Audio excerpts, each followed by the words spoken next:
Assalamu alaikum wa rahmatullahi wa barakatuh. How are you? I am Sister Ilham and this is Striving Muslima. I know we have bad light. I just wanted to make a video real quick because I have to get to work. I'm busy. And I know you guys like, where you been? I've been busy. But I do want to say Assalamu alaikum to everyone again. And I want to say Jummah Mubarak because today is Friday, a blessed day. Are you going to Jummah today? Huh? Have you took your Islamic bath? Have you got fresh and put on your good nice clothes? You already know the route you're gonna take to the masjid. You going? I hope so, inshallah. And for those who can't go or are not able to go, Allah knows. Just pray, make your dua. And if you have the intention to try to go and you miss somehow, Allah knows, but try to go, inshallah.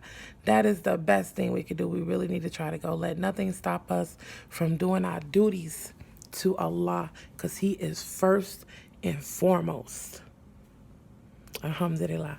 So anyway, listen, I just want to talk to you real quick about relationships, okay? We have all these different relationships, and we have to be careful with these relationships that people that we're close to, that we bring into our circle. And first I want to say about friends. Listen, you can have good friends and bad friends, and it doesn't matter whether they're kuffar or they're believers. You have to still be careful. Why? Kuffar is obvious. They're disbelievers. They don't believe as you. They don't talk as you. They don't understand why you move the way you move, why you make the decisions that you make. They don't understand that because they are not guided. They are still blind, and we pray and we make dua for them that Allah guide them to the straight path, inshallah. That's what we want for them. And our life is a reflection of Allah, like of what we believe. And people should be able to see Islam on us, about us, not just out our mouth. So we can give them dawah, which only thing you need to give dawah is to be a Muslim, and you only give dawah about things that you understand about the religion. Because let's be honest, people who come to Islam, they don't know who the scholars are. They don't know the different schools of thoughts. They don't know any of these things. The average everyday person who comes to Islam, they usually meet a teacher that's Muslim, someone that works at the hospital, a taxi driver, someone at their school, somewhere at their work, where they go shopping. They meet someone. It's something Allah puts, Allah makes something attractive, like make you curious about these different people that you come across. And then you end up finding out they Muslim. You start asking them questions. They start answering. You get intrigued. You get more information. And inshallah, you take your shahada. That is how almost majority of the Muslims have come to Islam, besides the ones who were born into it. But I'm talking about the reverts. So therefore, giving dawah, you can give dawah to Muslims as well. Giving dawah to the non-believers don't mean that you're supposed to just let them chill at your house, hang out with them, go out to the bar. You don't, no. First of all, they should see it in your character and your actions. And then if you have a chance to have a conversation with them, and be careful about this, women, sisters, try to stick with the women. And if a man come ask you about anything, direct him to a brother who can help him in that regard. Okay, so that is all that we can do for the kuffar. We could pray for them, we could give them dawah, but being very close to them, getting advice from them, asking them their opinion, hanging out with them is not good, because they can influence you.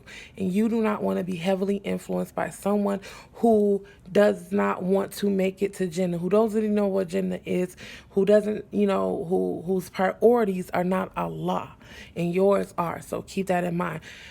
Now, believers. You're going to come into contact with believers that have taken a shahada. They are Muslim, and we don't judge them at all. But some of us are not yet ready. Some of us have just taken our shahada, or we don't have a good understanding. And so they still may not live and do things that are pleasing to Allah. And all of us make mistakes, and all of us may fall. But the difference is that when you fall, you get up, you dust yourself off, you go to Allah, you repent, and you try your best not to repeat that action. Some of us, some Muslims are still living for the dunya, and they haven't fully made up their mind to be solely present with Allah. And that's between them and Allah. And so, but what the danger in that is that you, as a brother or a sister, you want to help them. And listen, you can throw them a rope, okay?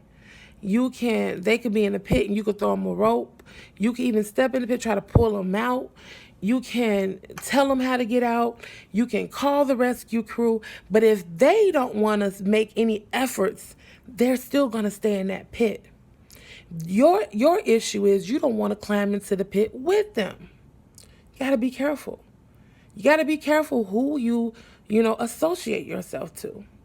And some of us, can be easily led. I mean, what if they have wrong teaching or bad intentions, and then now you're following that because that's your friend?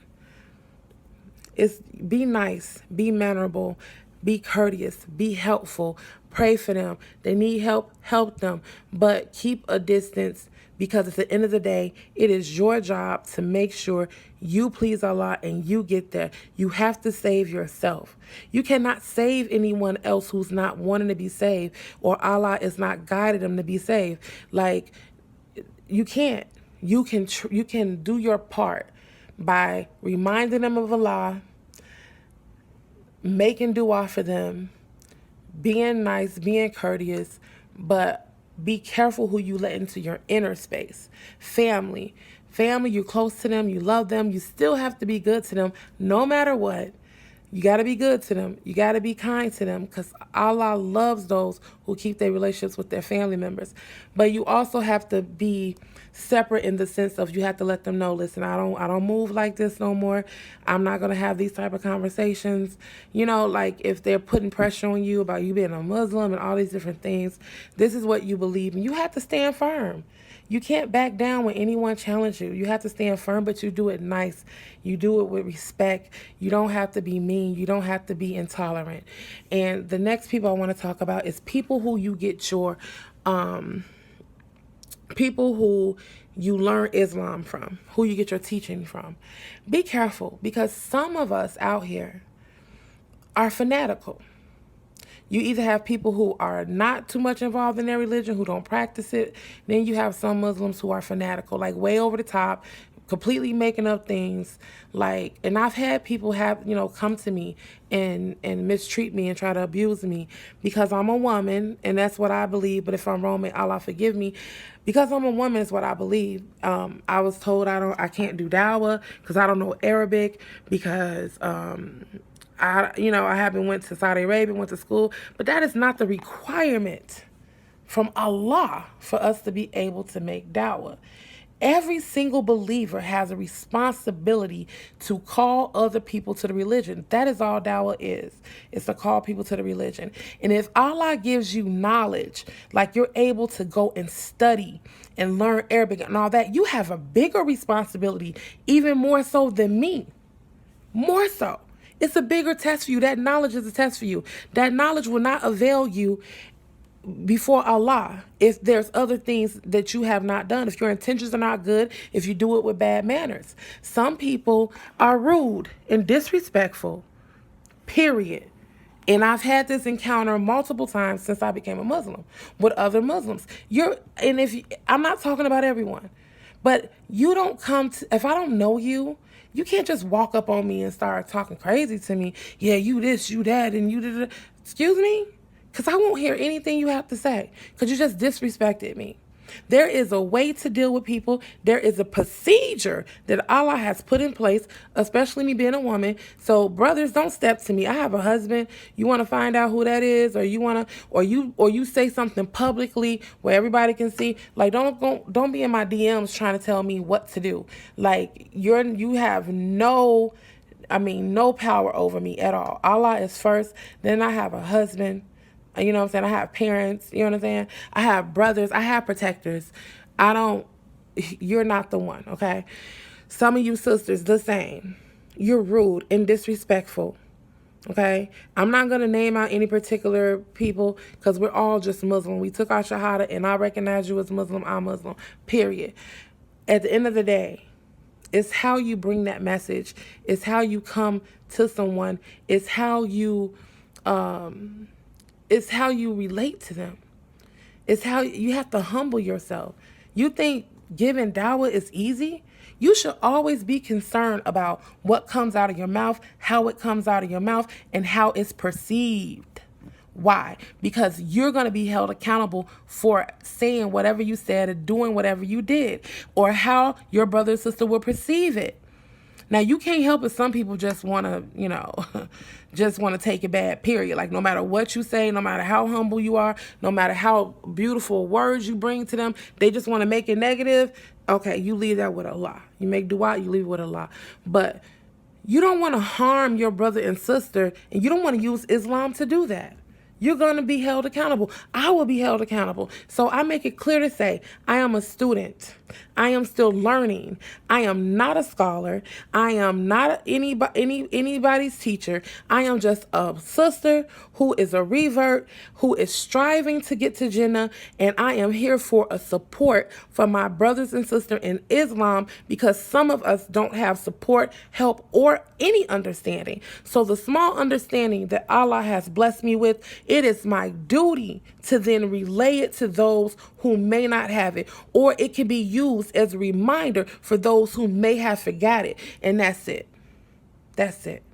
So anyway, be careful what you're doing. Be careful who you're around. Be careful how you talk. Just be careful. Get guidance from Allah before you make moves. Pray, pray, pray. Make your salah, make your du'as, give your zakah, all of that. All of that. Seriously, do your best. We are not perfect. We will fall, but it depends on how you deal with that. And Allah is often merciful and all forgiving, and He loves to forgive. His mercy extends way beyond anything that we can ever imagine. Okay? So please take care of yourselves.